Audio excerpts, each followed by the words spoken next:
ॐ सहनाववतु सहनौ भुनक्तु सह वीर्यं करवावहै तेजस्विनावधीतमस्तु मा विद्विषावहै। ओम शांति शांति शांति। हरि ओम।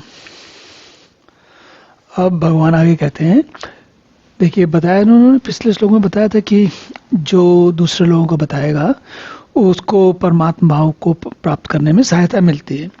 अब कहते हैं न च तस्मात् मनुष्येषु कश्चित् मे प्रिय कृत्तमा भविता न च मे तस्मात् अन्यः प्रियतरा भुवि।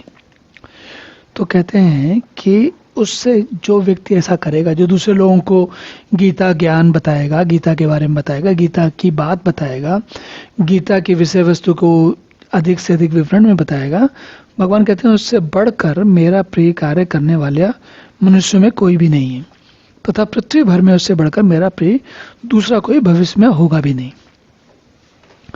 मतलब यहाँ पर बात समझने की है कि जो लोग गीता के ज्ञान की, गीता में जो बात कही गई है उसकी चर्चा आपस में नाना प्रकार से करते हैं, कई बार करते हैं और अलग अलग प्रकार से करते हैं, भगवान कहते हैं कि उनको परमात्मा ज्ञान मिलने में सुविधा रहती है। और भगवान कहते हैं कि और इसको एक और प्रकार से भी देख सकते हैं हम लोग। उसका अर्थ ये है कि जिन जिन मनुष्यों में परमात्मा की प्रेरणा होती है उनका ही ध्यान गीता की तरफ जाता है। फिर वे ही लोग एक दूसरे से गीता की चर्चा करके एक दूसरे की प्रेरणा और उत्साह बढ़ाते हैं। तो इस प्रकार परमात्मा स्वयं हमारे अंदर वो भाव उत्पन्न कर रहे हैं कि हम उनके बारे में अधिक से अधिक जानें और समझें कि क्या है और नाना प्रकार से प्रयास करें।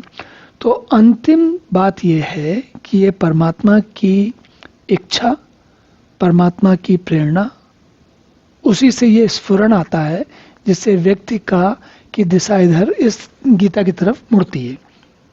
नहीं तो इस संसार में बहुत कुछ है अपना मन बहलाने के लिए। चलिए अब अगला श्लोक देखते हैं। ओम पूर्णमदः पूर्णमिदं पूर्णात् पूर्णमुदच्यते पूर्णस्य पूर्णमादाय पूर्णमेवावशिष्यते। ओम शांति शांति